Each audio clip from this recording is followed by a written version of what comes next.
Alexander, why do you think True Blood has become such a cultural phenomenon?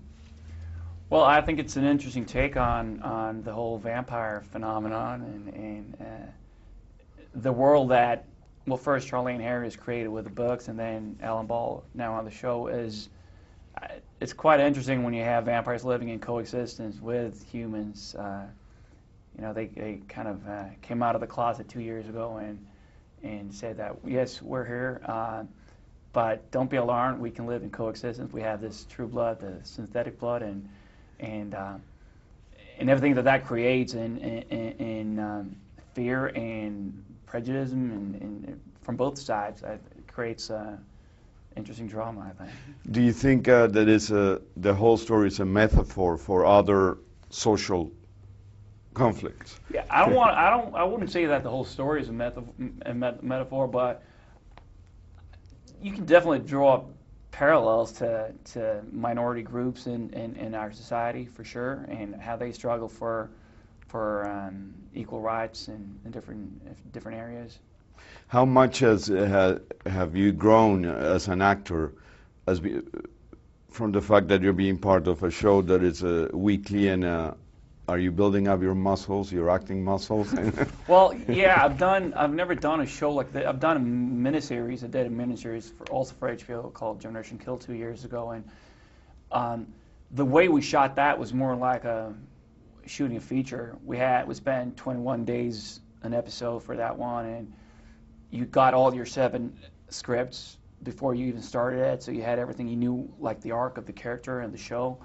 This is the first time I work on something where when you start the season, you don't know what's going to happen at the end of the season. You don't even know what's going to happen 2 episodes from now.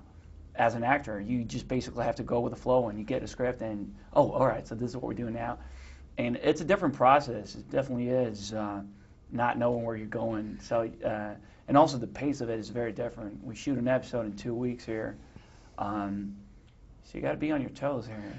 How difficult is it to keep the same the same emotional level, or since you shoot weeks in apart? Well, when you do that, you just have to make sure that you find the character, and you can and stand up and defend your character, and you know who he is and what he wants and how he would react in different situations, and then you just have to be flexible and adapt to the script and figure out, all right, how would Eric deal with a situation like this? And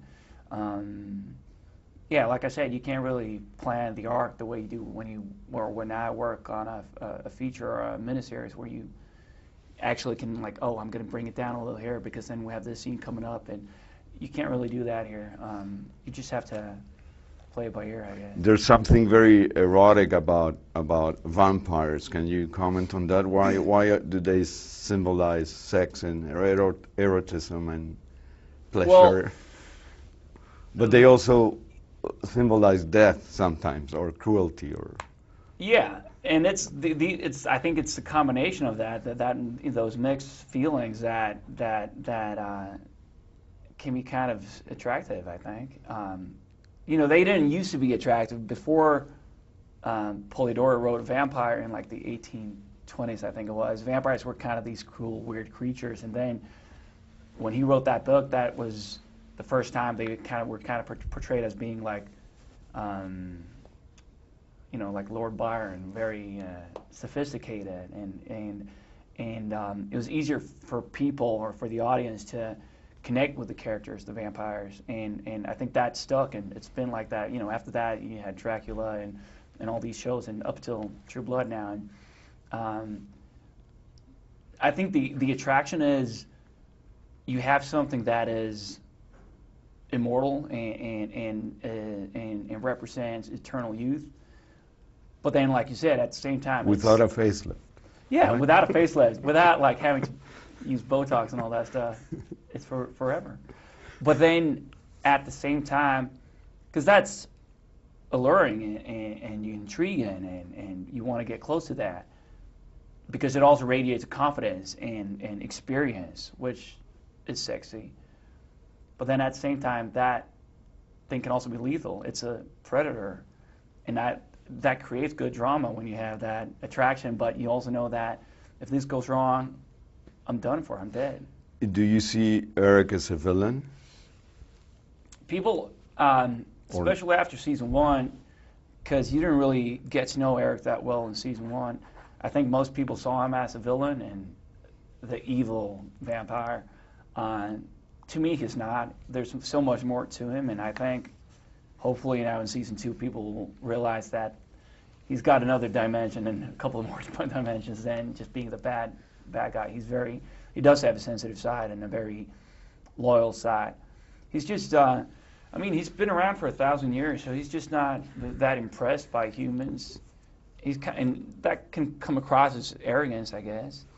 But he doesn't play games. If he's not interested in you, why would he waste his time? Would you like to be undead, be here forever? No, to me that's kind of a scary thought. I don't know. I'm pretty happy the way it is now. You want to evolve and to age? Yeah, I'm actually, strangely enough, even though I live in Los Angeles, I'm not scared of growing old, and I've never had a crisis because I'm going old and growing old and all that. Yet, we'll see what happens. I'm not that old yet. That's great. I think we did 10.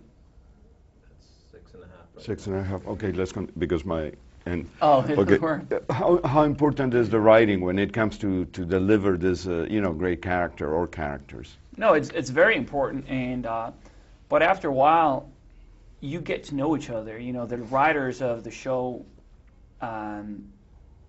By now they know all the actors, they know the characters, and so it's kind of it's easier after a while because they know how you would use words, how you would put them together as your character, and then they will write it after that, basically.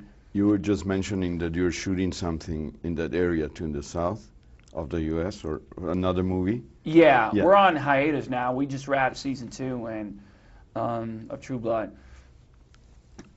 We don't know yet if it's going to get picked up for a 3rd season.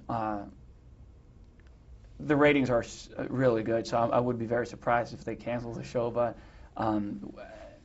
we're officially on hiatus now for a few months. I'm going out to Shreveport, actually, where Eric's club is, to shoot a movie now. Is it easy for you to forget Eric after being working? I'll never forget Eric. He's always a part of me. Really? Yeah, of course. And what's the impact of the success of the show on you as an actor? I've never experienced a phenomenon like this before. It's kind of overwhelming, the response and how people have embraced the show and how fanatic some of them are. It's crazy. It's very flattering, of course. Many people, they haven't watched TV in many years, and now they're back thanks to this show. Yeah. Do you feel that responsible for it in a way? Well, you're you part mean of moving it. forward now? No, many people that who will be a burden? No, many people who didn't care about TV, they're now hooked to television. Well, that's that's amazing, and I'm very flattered. I don't feel, if we start a 3rd season soon, I don't feel that you can't think about that at all. You just got to continue, because we're having a blast, and I don't want to feel a pressure that we need to do something to please people. As long as we're having a blast and we please ourselves, I think we're on the right track.